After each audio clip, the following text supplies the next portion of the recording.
ಚಿಂತ್ಯಾಕೆ ಮಾಡುತ್ತಿದ್ದಿ ಚಿನ್ಮಯನಿದ್ದಾನೆ, ಚಿಂತ್ಯಾಕೆ ಮಾಡುತ್ತಿದ್ದಿ ಚಿನ್ಮಯನಿದ್ದಾನೆ. ನಿನ್ನ ಚಿಂತೆಯ ಬಿಡಿಸುವ ಗೌರಿ ಕಾಂತನಿದ್ದಾನೆ, ಗೌರಿ ಕಾಂತನಿದ್ದಾನೆ. ಎಳ್ಳು ಕೊನೆಯು ಮುಳ್ಳು ಮೊನೆಯು ಒಳ್ಳು ಬಿಡದೆ ಒಳಗೆ ಹೊರಗೆ, ಎಳ್ಳು ಕೊನೆಯು ಮುಳ್ಳು ಮೊನೆಯು ಕೊಳ್ಳು ಬಿಡದೆ ಒಳಗೆ ಹೊರಗೆ, ಎಲ್ಲ ಠವಿನಲ್ಲಿ ಗೌರಿ ವಲ್ಲಭನಿದ್ದಾನೆ, ಗೌರಿ ವಲ್ಲಭನಿದ್ದಾನೆ, ಗೌರಿ ವಲ್ಲಭನಿದ್ದಾನೆ. ಚಿಂತ್ಯಾಕೆ ಮಾಡುತ್ತೀದಿ ಚಿನ್ಮಯನಿದ್ದಾನೆ, ಚಿಂತ್ಯಾಕೆ ಮಾಡುತ್ತಿದ್ದಿ ಚಿನ್ಮಯನಿದ್ದಾನೆ. ನಿನ್ನ ಚಿಂತೆಯ ಬಿಡಿಸುವ ಗೌರಿ ಕಾಂತನಿದ್ದಾನೆ, ಗೌರಿ ಕಾಂತನಿದ್ದಾನೆ. ಹಿಂದೆ ನಿನ್ನ ಸಲುಹಿದರ್ಯಾರೋ ಮುಂದೆ ನಿನ್ನ ಸಲುಹುವರ್ಯಾರೋ, ಹಿಂದೆ ನಿನ್ನ ಸಲುಹಿದರ್ಯಾರೋ ಮುಂದೆ ನಿನ್ನ ಸಲುಹುವರ್ಯಾರೋ. ಅಂದಿಗೂ ಇಂದಿಗೂ ಎಂದಿಗೂ ನಂದಿ ವಾಹನನಿದ್ದಾನೆ, ನಂದಿ ವಾಹನನಿದ್ದಾನೆ, ನಂದಿ ವಾಹನನಿದ್ದಾನೆ. ಚಿಂತ್ಯಾಕೆ ಮಾಡುತ್ತೀದಿ ಚಿನ್ಮಯನಿದ್ದಾನೆ, ನಿನ್ನ ಚಿಂತೆಯ ಬಿಡಿಸುವ ಗೌರಿ ಕಾಂತನಿದ್ದಾನೆ, ಗೌರಿ ಕಾಂತನಿದ್ದಾನೆ. ನಾನು ನೀನು ಎಂಬುದು ಭಯಹೀನ ಗುಣಗಳೆಲ್ಲ ಕಳೆದು, ನಾನು ನೀನು ಎಂಬುದು ಭಯಹೀನ ಗುಣಗಳೆಲ್ಲ ಕಳೆದು, ಜ್ಞಾನಿ ಚಿದಾನಂದ ಸುಖ ಸಂಪೂರ್ಣನಿದ್ದಾನೆ, ಸುಖ ಸಂಪೂರ್ಣನಿದ್ದಾನೆ, ಸುಖ ಸಂಪೂರ್ಣನಿದ್ದಾನೆ, ಸುಖ ಸಂಪೂರ್ಣನಿದ್ದಾನೆ. ಚಿಂತ್ಯಾಕೆ ಮಾಡುತ್ತೀದಿ ಚಿನ್ಮಯನಿದ್ದಾನೆ, ಚಿಂತ್ಯಾಕೆ ಮಾಡುತ್ತೀದಿ ಚಿನ್ಮಯನಿದ್ದಾನೆ. ನಿನ್ನ ಚಿಂತೆಯ ಬಿಡಿಸುವ ಗೌರಿ ಕಾಂತನಿದ್ದಾನೆ, ಗೌರಿ ಕಾಂತನಿದ್ದಾನೆ, ಗೌರಿ ಕಾಂತನಿದ್ದಾನೆ, ಗೌರಿ ಕಾಂತನಿದ್ದಾನೆ. ಧನ್ಯವಾದ.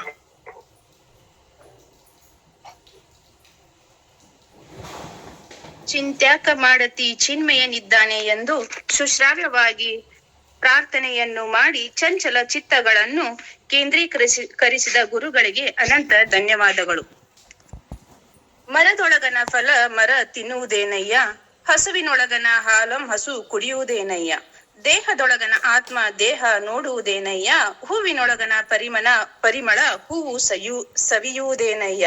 ಅಯ್ಯ, ಪ್ರಕೃತಿಯ ತನ್ನೊಳಗನ ಫಲ ಬಯಸದೇ ಇರುವಾಗ ಮನುಷ್ಯನಾಗಿ ನಿನಗೇಕೆ ಎಂದು ಹೇಳುತ್ತಾ ಮುಂದಿನ ಘಟ್ಟ ಸ್ವಾಗತ. ಅತಿಥಿಗಳ ಪರಿಚಯ ಹಾಗೂ ಎಲ್ಲ ಶರಣು ಬಳಗವನ್ನು ಸ್ವಾಗತ ಮಾಡಲಿದ್ದಾರೆ ಶ್ರೀಮತಿ ಶೋಭಾ ಬಿರಾದಾರ್ ಗುರುಮಾತೆಯರು. ಎಲ್ಲ ಶಿವಶರಣ ಬಂಧುಗಳಿಗೂ ಮುಸ್ಸಂಜೆಯ ಸಂಧ್ಯಾ ವಂದನೆಗಳು. ರತ್ನಕರ ದೌತಪದ ಹಿಮಾಲಯ ಕಿರೀಟಿನಿಂ ಬ್ರಹ್ಮ ರಾಜಶ್ರೀ ರತ್ನಾಡ್ಯಂ ಒಂದೇ ಭಾರತ ಮಾತರಂ. ಶಿವಾನುಭವ ಮತ್ತು ಪರಿಸರಾನುಭವ ಗೋಷ್ಠಿ ಸಾಹಿತ್ಯ ಮತ್ತು ಸಾಂಸ್ಕೃತಿಕ ಜಗಲಿ ಕೇಂದ್ರ ಮಡಿಕೇಶ್ವರ್ ತಾಲೂಕ್ ಮುದ್ದೇಬಿಹಾಳ್ ಆನ್ಲೈನ್ ಉಪನ್ಯಾಸ ಗೋಷ್ಠಿ ಮಾಲಿಕೆ 92ರ ದಿವ್ಯ ಸಾನ್ನಿಧ್ಯವನ್ನು ವಹಿಸಿಕೊಂಡಿರುವ ಶ್ರೀಮನ್ ನಿರಂಜನ ಪ್ರಣವ ಸ್ವರೂಪಿಗಳಾದಂತಹ ಶ್ರೀ ಶ್ರೀ ಶ್ರೀ ಶಿವಕುಮಾರ್ ಮಹಾಸ್ವಾಮಿಗಳು ಮಡಿಕೇಶ್ವರ್ ಹಾಗೂ ನಂದಿವೇರಿ ಮಠ್ ಇವರ ಪಾದ ಪದ್ಮಗಳಿಗೆ ಅನಂತ ಕೋಟಿ ದೀರ್ಘದಂಡ ಪ್ರಣಾಮಗಳನ್ನು ಸಲ್ಲಿಸುತ್ತಾ ಅವರಿಗೆ ಸರ್ವ ಶರಣು ಬಳಗದ ವತಿಯಿಂದ ಭಕ್ತಿಪೂರ್ವಕವಾದಂತಹ ಸ್ವಾಗತ ಸುಸ್ವಾಗತವನ್ನು ಕೋರುತ್ತೇನೆ. ಹಾಗೆಯೇ ಶಾಂತಿನಿಕೇತನದ ಗುರುದೇವ ಎಂಬ ವಿಷಯದ ಕುರಿತು ಉಪನ್ಯಾಸವನ್ನು ನೀಡುವುದರ ಮೂಲಕ ನಮ್ಮೆಲ್ಲರಿಗೂ ಅತ್ಯಂತ ಚಿರಪರಿಚಿತರು, ಉತ್ಸಾಹಿಗಳು, ಸದ್ಗುಣ ಸಂಪನ್ನರು, ಅಪಾರವಾದ ಜ್ಞಾನ ಪಾಂಡಿತ್ಯ ಉಳ್ಳವರು ಆದಂತಹ, ಹಾಗೆಯೇ ಇಂದು ನಮ್ಮೆಲ್ಲರಿಗೂ ಬದುಕು ಬದಲಿಸಲು ಭಗವದ್ಗೀತೆ ಎಂಬ ವಿಷಯದ ಕುರಿತು ಉಪನ್ಯಾಸವನ್ನು ನೀಡಲಿರುವ ಇಂದಿನ ಉಪನ್ಯಾಸಕರಾದಂತಹ ಶ್ರೀಯುತ ರಾಜ್ಕುಮಾರ್ ಕೋನ್ರೆಡ್ಡಿ ಸಿಆರ್ಪಿಗಳು ಇವರಿಗೆ ಸರ್ವ ಶರಣು ಬಳಗದ ವತಿಯಿಂದ ಹಾಗೂ ವೈಯಕ್ತಿಕವಾಗಿ ಹೃತ್ಪೂರ್ವಕವಾದಂತಹ ಸ್ವಾಗತ ಸುಸ್ವಾಗತವನ್ನು ಕೋರುತ್ತೇನೆ. ಪರಿಸರ ಅನುಭವಗೋಷ್ಠಿಯ ಎಲ್ಲ ಶರಣಾರ್ಥಿಗಳು ಹಾಗೂ ಈ ಶಿವಾನುಭವ ಗೋಷ್ಠಿಯಲ್ಲಿ ವರ್ತಮಾನದ ಸವಾಲುಗಳನ್ನ, ವರ್ತಮಾನದ ಬದುಕನ್ನ ಅನುಭವಿಸಲು ನಮಗೆ ಹಿಂದಿರುವಂತ ಸಾಹಿತ್ಯ ಪ್ರೇರಕ ಆಗ್ಬಹುದು ಅನ್ನುವಂತ ವಿಚಾರನ ಇಟ್ಕೊಂಡು ಬದುಕು ಬದಲಿಸಲು ಭಗವದ್ಗೀತೆ ಅನ್ನುವಂತ ವಿಷಯಾಂಶವನ್ನ ಇಲ್ಲಿ ತರಲಾಯ್ತು. ಇದನ್ನೇ ಯಾಕೆ ಆಯ್ಕೆ ಮಾಡ್ಕೋತು ಅಂದ್ರೆ, ಸಾಕಷ್ಟು ಈ ದೇಶದ ಮಣ್ಣಿನಲ್ಲಿ ಮಣ್ಣಾಗಿ ಹೋಗಿದ್ದಾರೆ, ಅನೇಕ ದಾರ್ಶನಿಕರು ಆಗಿ ಹೋಗಿದ್ದಾರೆ. ಅಂತ ಮಹಾನ್ ದಾರ್ಶನಿಕ ಶ್ರೇಷ್ಠರಲ್ಲಿ ಶ್ರೀಕೃಷ್ಣ ಬಹಳ ಅದ್ಭುತವಾದಂತ ವ್ಯಕ್ತಿತ್ವದ ದರ್ಶನ ನಮಗಾಗತ್ತೆ. ಅಂತ ಮಹಾನ್ ವ್ಯಕ್ತಿಯ ಮಾತುಗಳಿಂದ, ಶ್ರೇಷ್ಠ ಗುರುವಿನಿಂದ ಶ್ರೇಷ್ಠ ಶಿಷ್ಯನಿಗೆ ಉಪದೇಶದ ರೂಪದ ಮಾತುಗಳು ಈ ಭಗವದ್ಗೀತೆಯ ಸ್ವರೂಪವಾಗಿದೆ. ತಾವು ವಿಚಾರ ಮಾಡಬೇಕು, ಕ್ರಿಸ್ಪೂರ್ವಕ 5000ದಿಂದ 10,000 BC ರಚನೆಯಾದಂತ ಒಂದು ಶ್ರೇಷ್ಠ ಕಂಟೆಂಟ್ ಇವತ್ತು ತಮ್ಮ ಮುಂದೆ ಪ್ರಸ್ತುತ ಪಡಿಸ್ತಾ ಇದ್ದೀನಿ. ಇಡೀ ಪ್ರಪಂಚದ ನಾಗರಿಕತೆಗಳು ಅಂಬೆಗಾಲಿಡುವ ಹೊತ್ತೊಳಗ ಒಂದು ಮಹಾನ್ ನಾಗರಿಕತೆ ಈ ದೇಶದೊಳಗ ಹುಟ್ಟಿ ಹೋಗಿತ್ತು ಅನ್ನೋದಕ್ಕೆ ಜ್ವಲಂತ ನಿದರ್ಶನ. ಎಂತ ಸಾಹಿತ್ಯವನ್ನ ಕೊಡ್ತು, ಎಂತ ಕಂಟೆಂಟ್ ಅನ್ನ ಕೊಡ್ತು ಅಂತಂದ್ರ, ಮೊನ್ನೆ ರಚನೆ ಆದಂತ ನಮ್ಮ ಭಾರತ ದೇಶದ ಸಂವಿಧಾನದಲ್ಲಿ ಸುಮಾರು 104 ತಿದ್ದುಪಡಿಗಳಾಗ್ಯಾವ. ಆದ್ರೆ ಸುಮಾರು 5,000 ವರ್ಷಗಳ ಹಿಂದೆ ರಚನೆಯಾದಂತ ಒಂದು ಸಾಹಿತ್ಯದಲ್ಲಿ ಇವತ್ತಿಗೂ ಕೂಡ ಒಂದೇ ಒಂದು ತಿದ್ದುಪಡಿ ಮಾಡುವಂತ ಅಂಶ ಇಲ್ಲ ಇದರಲ್ಲಿ. ಯಾಕಂದ್ರೆ ಇದೊಂದು ಧಾರ್ಮಿಕ ಪುಸ್ತಕವಲ್ಲ. ಒಂದು ಸ್ಟೂಡೆಂಟಿಗೆ ಒಂದು ಮಾರ್ಗದರ್ಶನವಾಗಿ ನಿಲ್ಲುತ್ತ, ಒಬ್ಬ ಲೀಡರ್ ಆಗೋನ್ಗೆ ಮಾರ್ಗದರ್ಶನವಾಗಿ ನಿಲ್ಲುತ್ತ, ಒಬ್ಬ ಶ್ರೇಷ್ಠ ಮಾರ್ಕೆಟಿಂಗ್ ಮಾಡುವಂತ ವ್ಯಾಪಾರಿಗೆ ಒಂದು ಶ್ರೇಷ್ಠ ಪುಸ್ತಕವಾಗಿ ನಿಲ್ಲುತ್ತ, ಆಧ್ಯಾತ್ಮಿಕನಿಗೆ ಒಂದು ಶ್ರೇಷ್ಠ ಆಧ್ಯಾತ್ಮಿಕ ಪುಸ್ತಕವಾಗಿ ನಿಲ್ಲುತ್ತ. ಒಟ್ಟಿನಲ್ಲಿ ಒಂದು ಲೈಫ್ ಮ್ಯಾನುವಲ್ ಆಗತ್ತೆ. ಇದು ಜೀವನ ದರ್ಶನ ನೀಡುವಂತ ಕೃತಿಯಾಗಿದೆ. ಏನಪ್ಪಾ ಅಂದ್ರೆ, ಇಂತ ಯಾವ್ದಾದ್ರು ನಾವು ಒಂದು ಅಂಗಡಿಗೆ ಹೋದಾಗ ಮೊಬೈಲ್ ತಗೋತೀವಿ ಅಥವಾ ಯಾವ್ದೋ ಒಂದು ಆಟಿಕೆ ವಸ್ತುಗಳನ್ನ ತಗೊಂಡೇವಂದ್ರ ಅದಕ್ಕೊಂದು ಮ್ಯಾನುವಲ್ ಕೊಡ್ತಾರೆ. ಆ ಮ್ಯಾನುವಲ್ ದಿಂದ ನಾವು ಹೆಂಗ ಮೊಬೈಲ್ ಅನ್ನ ಆಪರೇಟ್ ಮಾಡ್ಬೇಕು ಅನ್ನೋದು ಒಂದು ಕಂಟೆಂಟ್ ರೂಪದಲ್ಲಿ ಕೊಟ್ಟಿರ್ತಾರೆ. ಹಂಗ ಭಗವದ್ಗೀತೆ ಅನ್ನೋದು ನಮ್ಮ ಜೀವನಕ್ಕೆ ಒಂದು ಮ್ಯಾನುವಲ್ ಆದಂತ ಪುಸ್ತಕ, ಒಂದು ಜೀವನ ನಡೆಸಲು ಒಂದು ಮ್ಯಾನುವಲ್ ಆದಂತ ಪುಸ್ತಕ. ಇಂಥ ಅದ್ಭುತ ಸಾಹಿತ್ಯ ಒಂದೇ ಒಂದು ಧರ್ಮದ ಬಗ್ಗೆ, ಒಂದೇ ಒಂದು ಭಾಷೆಯ ಬಗ್ಗೆ, ಒಂದೇ ಒಂದು ಜನಾಂಗದ ಬಗ್ಗೆ ಒಂದು ಪದನೂ ಉಪದೇಶ ಇಲ್ಲ ಇದ್ರೊಳಗೆ. ಎಲ್ಲವೂ ಕೂಡ ತಾತ್ವಿಕವಾದಂಥದ್ದು, ಮನುಷ್ಯನ ವ್ಯಕ್ತಿತ್ವವನ್ನ ಅರಳಿಸಲು ಬೇಕಾದಂತ ಕಂಟೆಂಟೇ ಇದ್ರೊಳಗೈತಿ. ಪ್ರಪಂಚದ ಮೂಲೆ ಮೂಲೆಯಲ್ಲಿ ಈ ಭಗವದ್ಗೀತೆಯ ಸಾರವನ್ನ, ಒಂದೊಂದೇ ವಾಕ್ಯವನ್ನ ಒಂದೊಂದು ವರ್ಷದ ಕೋರ್ಸ್ ಆಗಿ ಇವತ್ತ ಮಕ್ಕಳಿಗೆ ಟೀಚ್ ಮಾಡ್ತಾ ಇದ್ದಾರೆ. ಅವರು ಇಂಥ ಕೋಚಿಂಗ್ ಕ್ಯಾಂಪ್ಗಳನ್ನ ಒಂದು ಥಾಟ್ ಮೇಲೆ ಮಾಡಿ ಎಷ್ಟೋ ಹಣವನ್ನು ಗಳಿಸುವಂತ ಮಾರ್ಗವಾಗಿದೆ ಇವತ್ತು ಪ್ರಪಂಚಕ್ಕೆ. ಆದ್ರ ನಮ್ಮ ಭಾರತೀಯರಿಗೆ ಇದು ನಿರ್ಲಕ್ಷ್ಯ ಆಗಿದೆ. ನಮ್ಮ ಗ್ರಾಮೀಣ ಮಟ್ಟದೊಳಗೆ ಇಂಥ ಸಾಹಿತ್ಯ ಏನಾಗ್ಯದ, ಒಂದೇ ಒಂದು ಪುಸ್ತಕದಲ್ಲಿ ಬರಲಾರ್ದು ಮತ್ತು ಜನರ ಆಡು ನುಡಿಯಲ್ಲಿ ಬರಲಾರ್ದು. ಬಹಳ ಇದೊಂದು ಖೇದಕರವಾದಂತ ವಿಷಯ. ಅದಕ್ಕೆ ಇದ್ರ ಮ್ಯಾಗ ಬೆಳಕು ಚೆಲ್ಬೇಕು. ಯಾಕಂದ್ರೆ ಸಾಕಷ್ಟು ಇಸ್ಕಾನ್ ಟೆಂಪಲ್ಗಳು, ಸಾಕಷ್ಟು ಜಗತ್ತಿನ ಶ್ರೇಷ್ಠ ವ್ಯಕ್ತಿಗಳು ಇದನ್ನೆಲ್ಲ ಕೊಂಡು ಇದನ್ನ ಆರಾಧಿಸ್ತಾ ಇದ್ದವು. ನಮ್ಮ ಭಾರತೀಯರಾದಂತ ನಾವು ಇದನ್ನ ಎಲ್ಲೋ ನಿರ್ಲಕ್ಷ್ಯ ಮಾಡ್ತಾ ಇದ್ದೇವೆ. ಅದಕ್ಕಾಗಿ ಇಂಥ ಮಹಾನ್ ಗ್ರಂಥ 18 ಅಧ್ಯಾಯಗಳನ್ನ ಹೊಂದೈತಿ, 7 ಶ್ಲೋಕಗಳಲ್ಲಿ, ಅದು ಸಂಸ್ಕೃತ ಭಾಷೆಯಲ್ಲಿ. ಇಂಥ ಮಹಾನ್ ಈ ಉಪದೇಶ, ಮಹಾನ್ ಒಂದು ಬೋಧನೆ ಏನದಲ್ಲ, ಅದು ಕೃಷ್ಣನಿಂದ ಅರ್ಜುನನಿಗೆ ಒತ್ತಾಯ ಪೂರ್ವಕವಾಗಿ ಹೇರಿದಂತದ್ದಲ್ಲ. ಯುದ್ಧದ ಸಂದರ್ಭದಲ್ಲಿ ಒಬ್ಬ ಯೋಧನನ್ನ ಯಾವ ರೀತಿ ತಯಾರು ಮಾಡ್ಬೇಕು ಅನ್ನುವಂತ ವಿಚಾರನ ಇಟ್ಕೊಂಡು ಹೇಳಿದಂತ ವಿಷಯಾಂಶ ಆಗಿದೆ. ಅದಕ್ಕಾಗಿ ಇದನ್ನ ಮನೆಯಲ್ಲಿ ಇಟ್ಟು ಬರೇ ಪೂಜೆ ಮಾಡಿದ್ರೆ ಪಾಸಿಟಿವ್ ವೈಬ್ರೆಂಟ್ ಆಗತ್ತೆ, ಆ ಮನಿ ಉದ್ಧಾರ ಆಗತ್ತೆ ಅಂತೇಳಿ ಸಂಶ್ಲೇಷಕರು ಹೇಳ್ತಾ ಇದ್ದಾರೆ.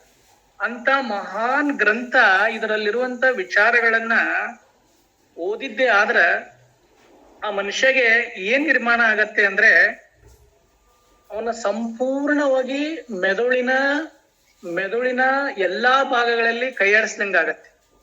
ಅಂದ್ರೆ ಮನಸ್ಸುಗಳು ವಿಕಸಿತ ಆಗತ್ತೆ ಅಂತ ಮಹಾನ್ ಗ್ರಂಥ ಇದು ಆಗ್ಯದ ಅಂತ. ಇದ್ರ ವಿಷಯಾಂಶ, ಇದ್ರ ಕಂಟೆಂಟ್ ಆಧಾರದ ಮೇಲೆ ಇದೊಂದು ಕಾಲಾತೀತವಾದಂತ ಮೌಲ್ಯ ಆಗೈತಿ. ಎಷ್ಟು ಕಾಲ, ಸುಮಾರು 5,000 ವರ್ಷಗಳ ಹಿಂದೆ ರಚನೆ ಆದಂತದ್ದು ಒಂದು ಕಂಟೆಂಟ್ ಇವತ್ತಿಗೂ ಕೂಡ ಒಂದೇ ಒಂದು ಅದರಲ್ಲಿ ಬದಲಾವಣೆ ಮಾಡುವಂತ ಅಂಶ ಇಲ್ಲ, ಒಂದೇ ಒಂದು ತಿದ್ದುಪಡಿ ಆಗುವಂತ ಅಂಶ ಇಲ್ಲ, ಒಂದೇ ಒಂದು ಮಾತು ಯಾರಿಗೀ ಅದು ನೋವಾಗುವಂತ ಮಾತಿಲ್ಲ. ಎಲ್ಲವೂ ಕೂಡ ಒಬ್ಬ ಯೋಧನನ್ನ ತಯಾರು ಮಾಡುವಂತ ರೀತಿ, ಒಬ್ಬ ವಿದ್ಯಾರ್ಥಿಯನ್ನ ತಯಾರು ಮಾಡುವಂತ ರೀತಿ, ಒಬ್ಬ ಲೀಡರ್ನ ತಯಾರು ಮಾಡುವಂತ ರೀತಿ, ವರ್ತಮಾನದ ಸರ್ವ ಸಮಸ್ಯೆಗಳಿಗೆ ಪರಿಹಾರದ ಭಾಗವಾಗಬಲ್ಲ ಎಲ್ಲಾ ವಿಷಯಾಂಶಗಳು ಇದರಲ್ಲಿದಾವೆ. ಅದಕ್ಕಾಗಿ ಇದನ್ನ ಒಂದು ಜೀವನವನ್ನ ಯಾವ ರೀತಿ ಕಳಿಬೇಕು ಅನ್ನೋದಕ್ಕ ಬೆಸ್ಟ್ ಎಕ್ಸಾಂಪಲ್ ಆದಂತ ಪುಸ್ತಕ ಆಗ್ತದ ಇದು. ಕುರುಕ್ಷೇತ್ರದ ಸಂದರ್ಭ ಅಂದ್ರೆ ಆ ಯುದ್ಧದ ಸಂದರ್ಭ, ಕುರುಕ್ಷೇತ್ರದ ಆ ಪ್ರಸಂಗದಲ್ಲಿ, ಯುದ್ಧದ ಸಂದರ್ಭದಲ್ಲಿ ರಣಹೇಡಿಯಾದಂತ ಅರ್ಜುನನನ್ನ ಒಂದು ಸದೃಢವಾದಂತ ಮನಸ್ಸು ನಿರ್ಮಾಣ ಆಗ್ಬೇಕಾದ್ರ ಏನ್ ಬೇಕು, ಎಲ್ಲಾ ವಿಷಯಾಂಶಗಳನ್ನ ಇದರಲ್ಲಿ ಇದೆ. ಆಕ್ಚುಲಿ ನಮ್ಮ ಭಾರತದಲ್ಲಿ ಡಿಸೆಂಬರ್ 25 ಗೀತಾ ಜಯಂತಿ ಆಗ್ಬೇಕು. ಆದ್ರೆ ನಾವು ಡಿಸೆಂಬರ್ 25 ಸುಮಾರ ಎದಕ್ ಒತ್ತು ಕೊಡ್ತೇವಿ, ಎದನ್ನ ಸಂಭ್ರಮಿಸ್ತೇವಿ ಅಂದ್ರ ಯೇಸು ಕ್ರಿಸ್ತನ ಸಂಭ್ರಮಿಸ್ತೇವೆ ಬಾಳ. ಇರ್ಲಿ, ಅದನ್ನು ಗೌರವಿಸೋಣ. ಆದ್ರೆ ಇಡೀ ಮಣ್ಣಿನ ಧೂಳಿನ ಕಣಕಣದಲ್ಲಿ ಗೀತೆಯ ಸಂಗ್ರಹವಾದಂತ ದಿನವನ್ನ ನಾವು ನೆನಪಿಸುದಿಲ್ಲ, ಯಾವುದಕ್ಕೋ ಇನ್ನೊಂದಕ್ಕ ಬಹಳ ಮಹತ್ವ ಕೊಡ್ತೇವಿ. ಅದಕ್ಕೆ ನಮ್ಮ ತನವನ್ನ ನಾವು ಬಿಟ್ಟಿದ್ರಿಂದಲೇ ನಮಗ ಅಶ್ರದ್ಧೆ, ಅಪನಂಬಿಕೆ ಹೆಚ್ಚಾಗಿದೆ. ಇದು ಒತ್ತಿ ಹೇಳೋದು ಯಾವ ವಿಷಯದ ಮೇಲೆ ಬೆಳಕು ಚೆಲ್ಲುತ್ತದಂದ್ರೆ ಮನುಷ್ಯನನ್ನ ಶ್ರದ್ಧಾವಂತನನ್ನಾಗಿ ಮಾಡ್ಬೇಕು, ಮನುಷ್ಯನನ್ನ ವಿಶ್ವಾಸವಂತನನ್ನಾಗಿ ಮಾಡ್ಬೇಕು, ಮನುಷ್ಯನು ತನ್ನ ಮೇಲೆ ತಾನು ನಂಬಿಕೆ ಇಡ್ಕೋಬೇಕು ಅನ್ನೋದ್ರ ಮೇಲೆ ಇಡೀ ಈ ಭಗವದ್ಗೀತೆ ಸಾರ ಸಂಗ್ರಹ ಇದರಲ್ಲಿ ಅಡಗಿದೆ. ಇದು ಏನಪ್ಪಾ ಅಂದ್ರ ಇವತ್ತಿನ ವರ್ತಮಾನದಲ್ಲಿ ಸಾಕಷ್ಟು ಜನ ಖಿನ್ನತೆಯಿಂದ ಬಳಲ್ತಾ ಇದ್ದಾರೆ. ಆ ಎಲ್ಲಾ ಖಿನ್ನತೆಗೆ ಇದನ್ನ 4 ಸಾಲುಗಳು ಓದಿದ್ರ ಮನುಷ್ಯನೊಳಗೆ ಏನೋ ಒಂದು ಬೆಳಕು ಬಂದಂಗಾಗತ್ತೆ, ಆಗಿಂದಾಗೆ ಪರಿಹಾರ ಸಿಕ್ಕಂಗಾಗತ್ತೆ. ಹಂಗ ಮನುಷ್ಯನನ್ನ ರೋಮಗಳನ್ನ ರೋಮಾಂಚನಗೊಳಿಸುವಂತ ವಿಷಯ ಸಾರ ಸಂಗ್ರಹನೇ ಇದ್ರೊಳಗದ. ಒಟ್ಟಿನಲ್ಲಿ ಇದೇನಪ್ಪಾ ಅಂದ್ರ ಒಬ್ಬ ಶ್ರೇಷ್ಠ ಗುರು, ಶ್ರೇಷ್ಠ ಶಿಷ್ಯನ ಸಂಭಾಷಣೆ ರೂಪದಲ್ಲಿ ಇದು ಹೊರಗೆ ಬಂದದಂದ್ರೂ ಕೂಡ ತಪ್ಪಾಗ್ಲಾರ್ದು. ಇದು ಯಾಕಿಷ್ಟು ಇದ್ರದ್ದು ಇಂಪಾರ್ಟೆನ್ಸ್ ಹೇಳಕತ್ತೀನಂದ್ರ ಇದರ ಮಹತ್ವನೇ ಹೆಂಗದ, ಇದನ್ನ ಬರೆದವನನ್ನ ನೋಡ್ಬೇಕು, ಇದನ್ನ ಹೇಳಿದವನನ್ನ ನೋಡ್ಬೇಕು. ಭಗವಾನ್ ಸಾಕ್ಷಾತ್ ಸ್ವರೂಪಿ ಶ್ರೀಕೃಷ್ಣ ಆ ಮನುಷ್ಯನ ವ್ಯಕ್ತಿತ್ವ ನೋಡಿದ್ರೆ ಗೊತ್ತಾಗತ್ತ ಎಷ್ಟು ಯಾರ್ಯಾದ್ರೂ ನಮಗೆ ಸಮಸ್ಯೆ ಹುಟ್ಟಿನಿಂದ ಬಂದವ, ನಮಗೆಲ್ಲರಿಗೆ ಸಮಸ್ಯೆಗಳು. ಸಾಕ್ಷಾತ್ ಶ್ರೀಕೃಷ್ಣ ತಾಯಿಯ ಗರ್ಭದಲ್ಲಿದ್ದಾಗೆ ಅವನನ್ನ ಕೊಲ್ಬೇಕಾದಂತ ಸ್ವತಃ ಸ್ವಾದರ ಮಾವ ಪ್ರಯತ್ನ ಮಾಡ್ತಾನ. ಹುಟ್ಟಿದ ಮೇಲೆ ಕಂಟಿನ್ಯೂಸ್ ಆಗಿ ಅವನಿಗೆ ಸವಾಲುಗಳು, ದೊಡ್ಡವನಾಗುತ್ತಕ ಸವಾಲುಗಳೇ. ಆದ್ರೆ ಶ್ರೀಕೃಷ್ಣನ ಪಾತ್ರ ಹೆಂಗಿದೆ, ಎಲ್ಲಾ ಸವಾಲುಗಳನ್ನ ಬಾಲ್ಯದಿಂದಲೇ ಹಿಡ್ಕೊಂಡು ತನ್ನ ಯೌವನಾವಸ್ಥೆಯವರೆಗೆ ಬರುವಂತ ಎಲ್ಲಾ ಸವಾಲುಗಳನ್ನ ಮುಗುಳ್ನಗೆಯಿಂದಲೇ ಉತ್ತರ ಕೊಡ್ತಾನ, ಎದುರಿಸ್ತಾನ, ಪರಿಹಾರ ಮಾಡ್ತಾನ. ಸಾಕಷ್ಟು ಜನರಿಗೆ ಪರಿಹಾರದ ಭಾಗವಾಗಿ ನಿಲ್ತಾನ, ಅನೇಕ ಸಮಸ್ಯೆಗಳು ಹೋಗಲಾಡಿಸ್ತಾರ. ಅಂತ ಮಹಾನ್ ಶ್ರೀಕೃಷ್ಣರಿಂದಲೇ ಇಂಥ ಮಾತುಗಳು, ಇಂಥ ಭಗವದ್ಗೀತೆಗಳ ವಿಷಯಗಳು ಬರಕ್ ಸಾಧ್ಯ. ಯಾವ ವ್ಯಕ್ತಿಯಿಂದ ಬಂದದ ಅನ್ನೋದು ಮುಖ್ಯ ಆಗ್ತದೆ. ಇಂಥ ಭಗವದ್ಗೀತೆಗಳನ್ನ ಕೊಡ್ಬೇಕಾದ್ರೆ ಸಾಕಷ್ಟು ಈ ಭಗವಾನ್ ಸ್ವರೂಪಿ ಭಗವಂತನೇ ಅವತರಿಸ್ತಾರಂತ ಹೇಳ್ತಾರಲ್ಲ. ಅಧರ್ಮ ಹೆಚ್ಚಾದಾಗ ಧರ್ಮವನ್ನ ರಕ್ಷಿಸುವೋಸ್ಕರ ಯಾವುದೇ ಆದಂತ ದೇವರು ಅನ್ನೋದಕ್ಕೆ ಮೂರ್ತವಾದಂತದ್ದು ಒಂದು ಇನ್ಸ್ಟ್ರೂಮೆಂಟ್ ಇಲ್ಲ. ಯಾರ ರೂಪದೊಳಗ ಅದು ಬರ್ತಾನ ಅನ್ನೋದಕ್ಕೆ ನಿದರ್ಶನ ಕೃಷ್ಣನ ಅವತಾರದಲ್ಲಿ ಬಂದು ಅರ್ಜುನನಿಗೆ ಉಪದೇಶವನ್ನ ಮಾಡಿಸಿ ಅಧರ್ಮವನ್ನ ಕೊಲ್ಲಿಸಿ ಧರ್ಮವನ್ನ ಜಯಗೊಳಿಸ್ಲಕ್ಕ ಕಾರಣ ಆಗ್ತದೆ. ಅಂತ ಇದು ಹಿಂದೂ ಧರ್ಮದ ಒಂದು ಸಾರ ಏನಪ್ಪಾ ಅಂದ್ರ ಇಡೀ ವೇದ ಉಪನಿಷತ್ತುಗಳ ಎಲ್ಲಾ ವಿಷಯಾಂಶವನ್ನ ಸಂಕ್ಷಿಪ್ತವಾಗಿ ಇದು ಭಗವದ್ಗೀತೆ ಒಳಗೊಂಡೈತಿ. ಅದಕ್ಕ ಅಂತ ಕೆಲವೊಂದಿಷ್ಟು ವಿಷಯಗಳನ್ನ ನಾನು ಇಲ್ಲಿ ಪ್ರಸ್ತುತಪಡಿಸ್ತೀನಿ. ಮೊದಲನೇದಾಗಿ ಏನಪ್ಪಾ ಅಂದ್ರೆ ಕರ್ತವ್ಯ ಪಾಲಿಸೋದು ಅನ್ನುವಂತ ಮಾತು ಬರ್ತದೆ. ಇಲ್ಲೇನಪ್ಪಾ ಅಂದ್ರ ನಮ್ಮ ಕರ್ತವ್ಯಗಳನ್ನ ಏನದಾವು ಅವ್ರ ನಾವು ಪಾಲಿಸಿದ್ದೆ ಆದ್ರ ಯಾವ್ದ್ರ ಬಗ್ಗೆನು ಚಿಂತೆ ಮಾಡ್ಬೇಕಾಗಿಲ್ಲ ಅನ್ನುವಂತ ಮಾತು, ಫಲದ ಅಪೇಕ್ಷೆ ಬೇಡ ಅನ್ನುವಂತ ಮಾತು. ನಾವು ಕರ್ಮವನ್ನ ಮಾಡುವಾಗ ಫಲದ ಅಪೇಕ್ಷೆ ಇಲ್ಲಾರ್ದೆ ಕರ್ಮ ಮಾಡುದು ಅನ್ನುವಂಥದ್ದು ನಾನು ಇದನ್ನ ಸಾಕಷ್ಟು ಸಲ ಓದಿದ್ದೆ. ಆದ್ರೆ ಅರ್ಥ ಯಾವಾಗ ಆತಪ್ಪ ಅಂದ್ರ ಬೇರೆ ಬೇರೆದವ್ರು ಇದನ್ನ ಎಕ್ಸಾಂಪಲ್ ಕೊಟ್ಟಾಗ ಅರ್ಥ ಆಗತ್ತ. ದೊಡ್ಡ ದೊಡ್ಡ ವ್ಯಕ್ತಿಗಳು ತಮ್ಮ ಜೀವನದಲ್ಲಿ ಸಕ್ಸಸ್ ಆದಾಗ ಈ ಒಂದೇ ಒಂದು ವಾಕ್ಯವನ್ನ ಜೀವನದುದ್ದಕ್ಕೂ ಅಳವಡಿಸ್ಕೊಂಡಾಗ ಅದರ ಸಕ್ಸಸ್ ರೇಷಿಯೋ ಹೆಂಗಿರ್ತದ ಅನ್ನೋದು ಗೊತ್ತಾಗತ್ತ. ಅಂದ್ರೆ ಫಲ ಅಪೇಕ್ಷೆ ಇಲ್ಲದೆ ಕರ್ಮ ಮಾಡೋದು ಅಂದ್ರ ಅವ್ರು ಹೇಳುವಂತ ತಾತ್ಪರ್ಯ ಏನದಪ್ಪ ಅಂದ್ರ ನಾವು ಓನ್ಲಿ ಪ್ರೊಸೆಸ್ ಅನ್ನ ಎಂಜಾಯ್ ಮಾಡ್ಬೇಕು, ಆದ್ರ ಪಾಯಿಂಟ್ ಅನ್ನ ಎಂಜಾಯ್ ಮಾಡಬಾರ್ದು, ಗುರಿಯನ್ನ ಎಂಜಾಯ್ ಮಾಡಬಾರ್ದು. ಆ ಗುರಿಯ ಮುಟ್ಟಲಿಕ್ಕೆ ದಾರಿಯಲ್ಲಿ ಬರುವಂತ ಎಡರು ತೊಡರುಗಳನ್ನ ಆನಂದಿಸುವಂತದ್ದೇ ನಿಜವಾದ ಜೀವನದ ಅತಿ ಹೆಚ್ಚು ಮೌಲ್ಯ ಅನ್ನುವಂತ ಮಾತನ್ನ ಕೃಷ್ಣರು ಹೇಳ್ತಾರೆ. ಅಂದ್ರೆ ನೀನು ಕರ್ಮ ಮಾಡು, ಫಲ ಅಪೇಕ್ಷೆ ಇಲ್ಲದೆ ಕರ್ಮ ಮಾಡಿದ್ದೆ ಆದ್ರೆ, ನಿನ್ನ ಪ್ರಯತ್ನವನ್ನ ನೀನ್ ಎಂಜಾಯ್ ಮಾಡಿದ್ದೆ ಆದ್ರೆ ನಿನಗೆ ಅದೇ ಸ್ವರ್ಗ ಅನ್ನುವಂತ ಮಾತನ್ನ ಹೇಳ್ತಾರ ಅವ್ರು. ಇನ್ನ ಪ್ರೇಮದ ಬಗ್ಗೆ ಹೇಳ್ತಾರೆ, ಅಹಂಕಾರ ಮತ್ತು ಅಜ್ಞಾನದ ಬಗ್ಗೆ ಹೇಳ್ತಾರೆ. ಅಹಂಕಾರದ ಬಗ್ಗೆ ಒಂದು ಮಾತು ಹೇಳ್ತಾರೆ ಅವರು,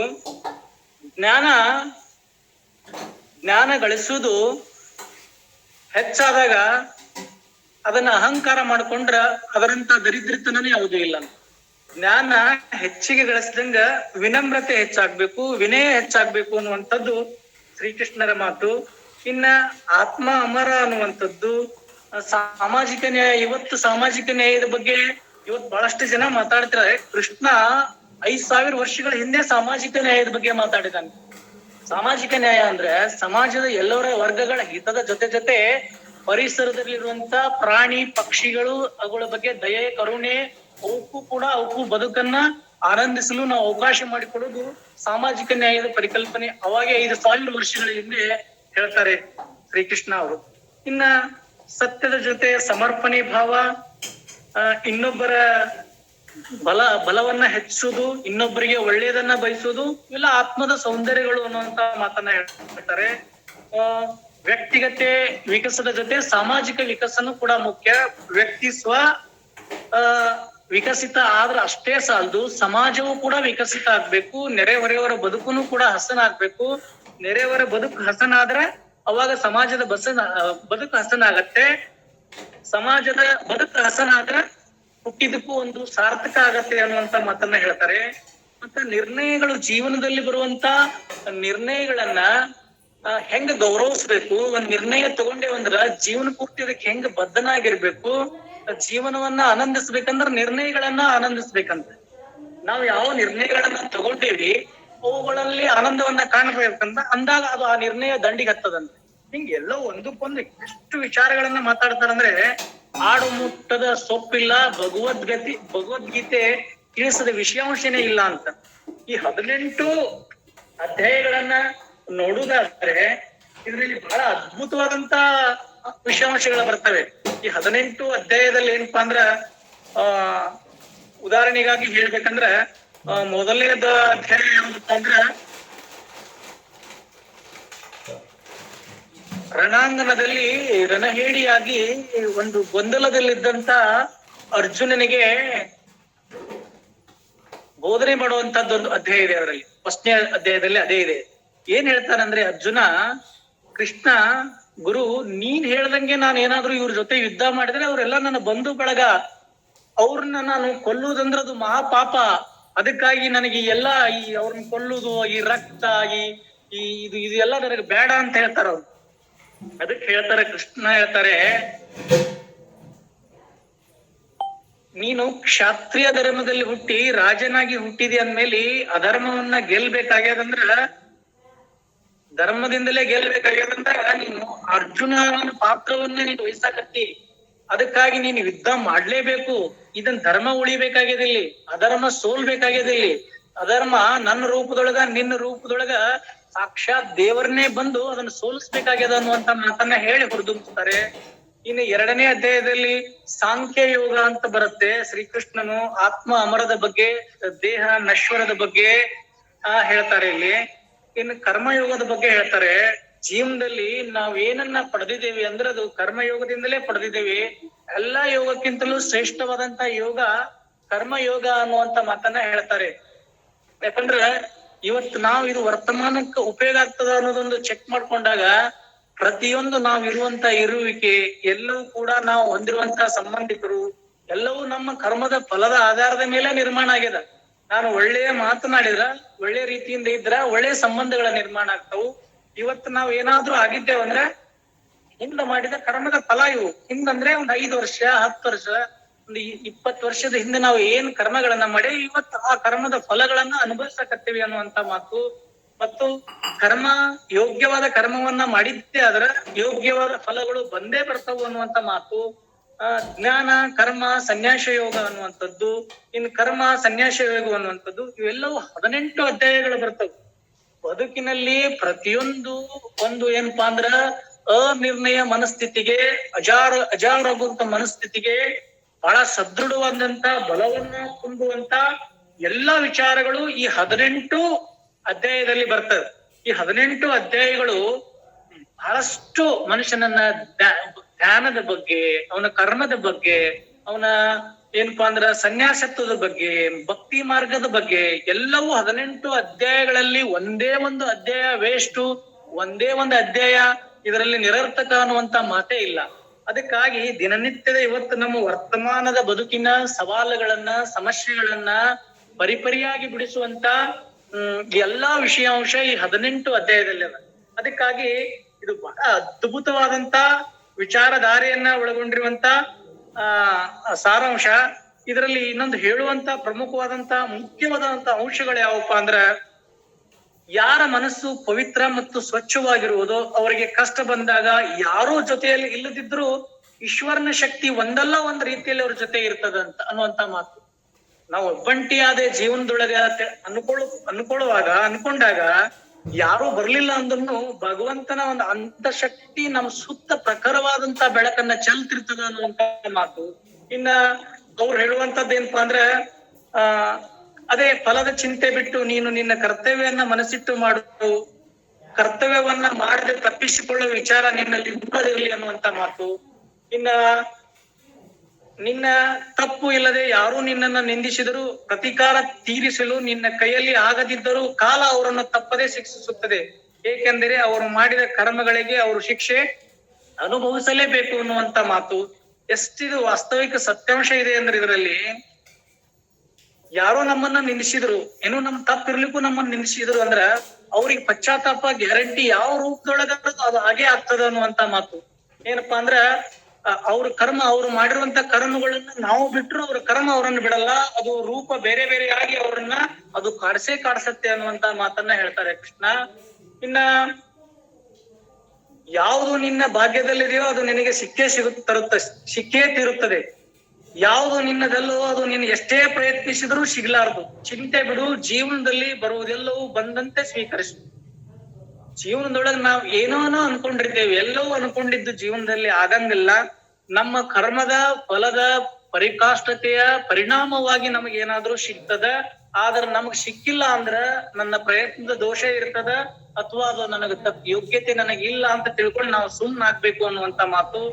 ಇನ್ನ ಇಲ್ಲಿ ಈ ಜೀವನದ ಬಗ್ಗೆ ಹೇಳ್ಬೇಕಂದ್ರ ನಮ್ಮ ಬದುಕೇ ಒಂದು ಹೋರಾಟ. ಈ ಹೋರಾಟದಲ್ಲಿ ನಾವು ಮಾಡುವ ಕಾರ್ಯವನ್ನ ನಾವು ಪ್ರಾಮಾಣಿಕವಾಗಿ ಮಾಡ್ಬೇಕು. ಏನ್ ಆಗ್ಬೇಕು ಅದು ತೀರ್ತದ, ಅದನ್ನ ತಡೆಯಲು ನಮ್ಮಿಂದ ಸಾಧ್ಯ ಇಲ್ಲ ಅನ್ನುವಂತ ಮಾತು. ಇನ್ನ ಯಾರನ್ನು ಉದ್ಧಾರ ಮಾಡೋ ಆಗಿಲ್ಲ, ಯಾರನ್ನ ಹಾಳು ಮಾಡೋಕ್ಕೂ ಆಗಲ್ಲ. ಅವರವರ ಯೋಚನೆಗಳೇ ಅವರ ಉದ್ಧಾರಕ್ಕೆ ಹಾಗೂ ಅವರ ಹಾಳಾಗುವುದಕ್ಕೆ ಮೂಲ ಕಾರಣ ಅನ್ನುವಂತ ವಿಚಾರ ಹೇಳ್ತಾರೆ ಶ್ರೀಕೃಷ್ಣ ಅವರು. ಏನಪ್ಪಾ ಅಂದ್ರೆ ನಮ್ಮ ಯೋಚನೆಗಳಲ್ಲೇ ಅಪಾರ ಶಕ್ತಿ ಅಡಗಿದೆ. ನಾವೇನಾದ್ರೂ ಬದಲಾವಣೆ ಆಗ್ಬೇಕಾಗಿತ್ತಂದ್ರ ನಮ್ಮ ಯೋಚನೆಗಳನ್ನ ಬದಲಾಯಿಸ್ಬೇಕು. ಯೋಚನೆಗಳೇ ಮೆದುಳಿಗೆ ಆಹಾರ ಆಗ್ತದ. ಹೆಂಗ ನಮ್ಮ ಹೊಟ್ಟೆಗೆ ನಾವು ತಿನ್ನುವಂತ ತರಕಾರಿ ಊಟ ಹೆಂಗ ಆಹಾರ ಆಗ್ತದ, ನಮ್ಮ ಮೆದುಳಿಗೆ ನಮ್ಮ ಯೋಚನೆಗಳೇ ಆಹಾರ ಅಂತ ಯೋಚನೆಗಳನ್ನ ಬಲಿಷ್ಠೇ ಆಗಿದ್ದೆ ಆದ್ರೆ, ಅಂತ ಯೋಚನೆಗಳು ಸಮೃದ್ಧಿ ಆಗಿದ್ದಾದ್ರೆ ನಮ್ ಬದುಕು ಹಸನಾಗ್ತದ ಅನ್ನುವಂತ ಮಾತು. ಬಹಳ ಅದ್ಭುತವಾದಂತ ವಿಚಾರ ಇದು. ಇನ್ನ ಗುರಿ ಇಲ್ಲ ಮನಕ್ಕೆ ದಾರಿ, ಭಗವದ್ಗೀತೆಯಲ್ಲಿ ಏನಪ್ಪಾ ಅಂದ್ರೆ ಆಗುವುದೆಲ್ಲ ಒಳ್ಳೇದಕ್ಕೆ ಆಗುತ್ತದೆ. ನಿನ್ನ ಕರ್ತವ್ಯವನ್ನ ಶ್ರದ್ಧೆಯಿಂದ ಮಾಡು. ಘಟದ ಏನಪ್ಪಾ ಅಂದ್ರ ಆತ್ಮ ಯಾವಾಗಲೂ ಅಮರ ಆಗಿರ್ತದ, ಶರೀರವ ಇದು ಒಂದು ನಶ್ವರ. ಇದು ಏನಪ್ಪಾ ಅಂದ್ರ ಬಟ್ಟೆ ಬದಲಿಸಿದಂತೆ ನಮ್ಮ ಶರೀರ ಬದಲಿಸ್ತದ, ಆತ್ಮ ರೂಪಾಂತರ ಆಗ್ತದ. ಇನ್ನೊಂದು ಅಂದ್ರೆ ಇದು ಪುನರ್ಜನ್ಮದ ಕಲ್ಪನೆಯನ್ನ ಇಲ್ಲಿ ಶ್ರೀಕೃಷ್ಣ ಹೇಳ್ತಾರೆ. ನಾವು ಯಾಕೆ ಪುನರ್ಜನ್ಮವನ್ನ ನಂಬೇಕಾದ್ರೆ ಈ ಜನ್ಮದಲ್ಲಿ ಒಳ್ಳೆ ಕರ್ಮಗಳನ್ನ ಮಾಡಿದ್ದೆ ಆದ್ರೆ ಮುಂದಿನ ಜನ್ಮದಲ್ಲಿಯೂ ಕೂಡ ಒಳ್ಳೇದಾಗತ್ತೆ ಅನ್ನುವಂತ ಬದುಕಿನ ಭರವಸೆಗಾಗಿ ನಾವು ಪುನರ್ಜನ್ಮದ ಪರಿಕಲ್ಪನೆಯನ್ನ ಶ್ರೀಕೃಷ್ಣ ಕೊಡ್ತಾರೆ. ಅಂದ್ರೆ ಬದುಕಿನಲ್ಲಿ ಪುನರ್ಜನ್ಮದ ಕಲ್ಪನೆ ಇದ್ದಿದ್ದೇ ಆದ್ರೆ ನಾವು ಈ ಬದುಕಿನಲ್ಲಿ ಒಳ್ಳೆ ಕರ್ಮಗಳನ್ನ ಮಾಡ್ತೇವಿ. ಆ ಒಳ್ಳೆ ಕರ್ಮದ ಫಲ ಈ ಜನ್ಮದಲ್ಲಿ ಅನುಭವಿಸ್ತೇವಿ ಮತ್ತು ಮುಂದಿನ ಜನ್ಮದಲ್ಲಿ ಅನುಭವಿಸ್ತೇವಿ ಅನ್ನುವಂತ ಅದ್ಭುತವಾದಂತ ಮಾತುಗಳನ್ನ ಹೇಳ್ತಾರೆ. ಇನ್ನ ಜೀವನದಲ್ಲಿ ಸಂಶಯಗಳು ಇರಬಾರ್ದು ಅನ್ನುವಂತ ಮಾತನ್ನ ಹೇಳ್ತಾರೆ. ಸಂಶಯಗಳು ನಮ್ಮ ಶತ್ರುಗಳನ್ನು, ನಮ್ಮ ನಂಬಿಕೆಗಳು ಪವಾಡಗಳನ್ನ ಸೃಷ್ಟಿ ಮಾಡ್ತಾವು ಅಂತ ಹೇಳ್ತಾರೆ. ಅಂದ್ರೆ ನಾವ್ ಏನಾದ್ರೂ ನಂಬಿದ್ರೆ ಪವಾಡ ಸೃಷ್ಟಿ ಆಗತ್ತೆ ಅಂತ. ಅಂದ್ರೆ ನಮ್ಮ ಮೇಲೆ ನಮಗ ನಂಬಿಕೆ ಇದ್ರೆ ಅದು ಶ್ರದ್ಧೆ ಆಗ್ತದ, ನಮ್ಮ ಮೇಲೆ ನಮಗೆ ನಂಬಿಕೆ ಇದ್ರೆ ಶ್ರದ್ಧೆ ಆಗತ್ತ. ಅಲ್ಲಿ ಏನಪ್ಪಾ ಅಂದ್ರ ಪವಾಡಗಳು ಸೃಷ್ಟಿ ಆಗ್ತಾವು ಅನ್ನುವಂತ ಮಾತನ್ನ ಶ್ರೀಕೃಷ್ಣ ಅವ್ರು ಹೇಳಿದ್ದಾರೆ. ಇದು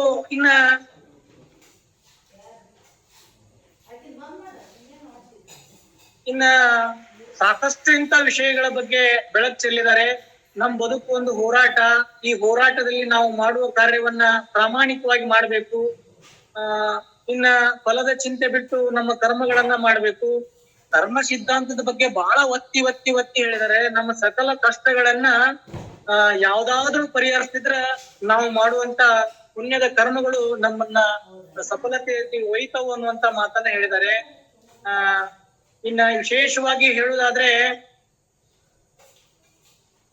ನೀನು ಯಾವುದೇ ಸೇಡು ತೀರಿಸಿಕೊಳ್ಳುವ ಅವಶ್ಯಕತೆ ಇಲ್ಲ.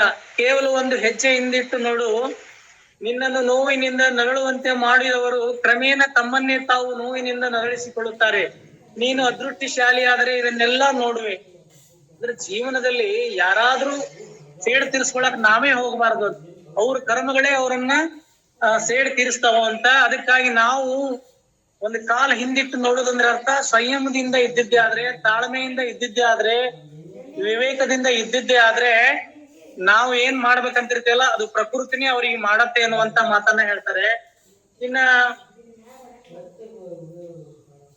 ಜ್ಞಾನದ ಬಗ್ಗೆ ಹೇಳುದಾಗಲೇ ಹೇಳಿತ್ತು, ಅದನ್ನೇ ಹೇಳುದಾದ್ರೆ ನಮ್ಮ ಜ್ಞಾನ ಅಧಿಕವಾದದ್ದು ನಾವು ಅಹಂಕಾರಿ ಆಗುತ್ತಾ ಹೋದ್ರೆ ಅದು ವಿಷಕ್ಕೆ ಸಮಾನ ಆಗತ್ತೆ. ನಮ್ಮ ಜ್ಞಾನ ಅದು ಅಧಿಕವಾಗಿ ವಿನಮ್ರವಾಗಿದ್ರೆ ಅದು ಅಮೃತ ಆಗತ್ತೆ ಅಂತ. ಅಂದ್ರೆ ಜ್ಞಾನಕ್ಕ ವಿನಯ ವಿನಮ್ರತೆ ಸೇರಿಸಿದ್ರ ಅಮೃತವಾಗುವಂತ ಎಲ್ಲಾ ಸಾಧ್ಯತೆ ಐತಿ ಅನ್ನುವಂತ ಮಾತನ್ನ ಹೇಳ್ತಾರೆ.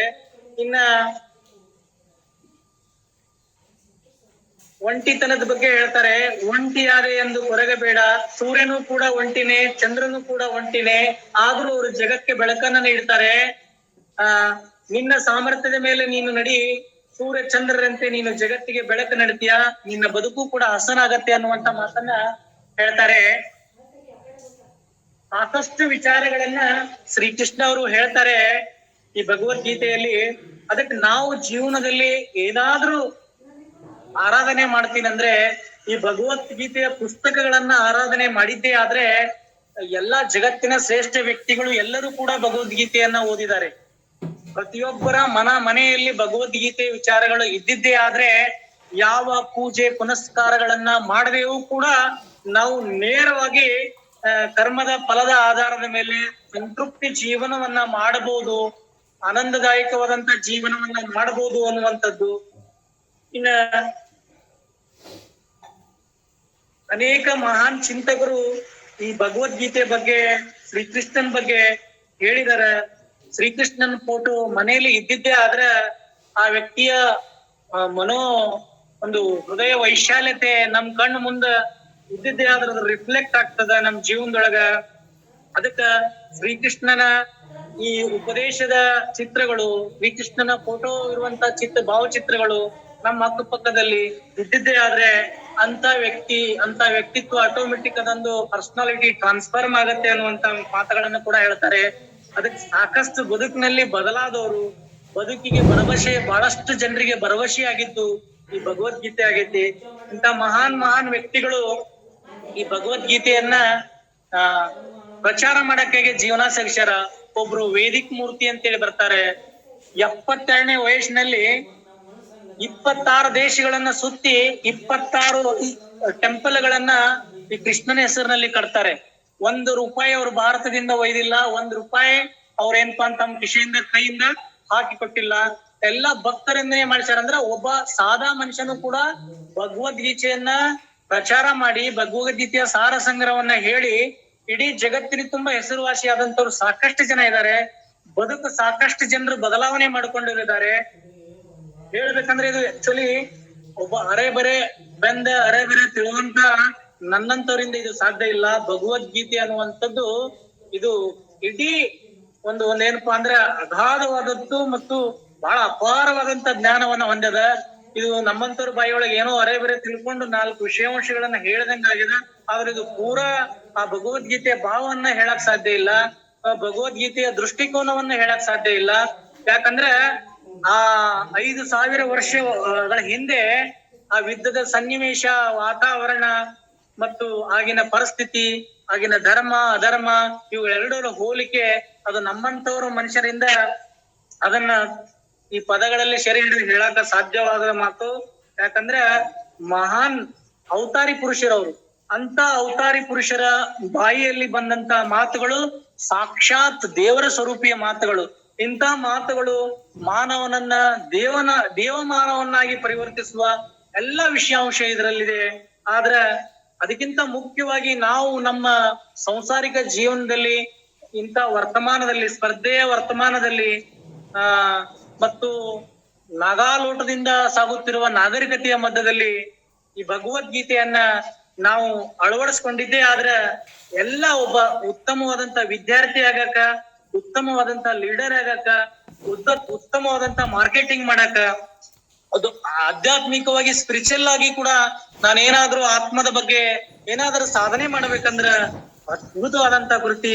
ಇಂಥ ಕೃತಿ ನಾವು ಮತ್ತೆಲ್ಲಿ ನೋಡಿಲ್ಲ. ಯಾಕಂದ್ರ ಸಾಕಷ್ಟು ಜನ ಇದನ್ನ ಮುಟ್ಟೆ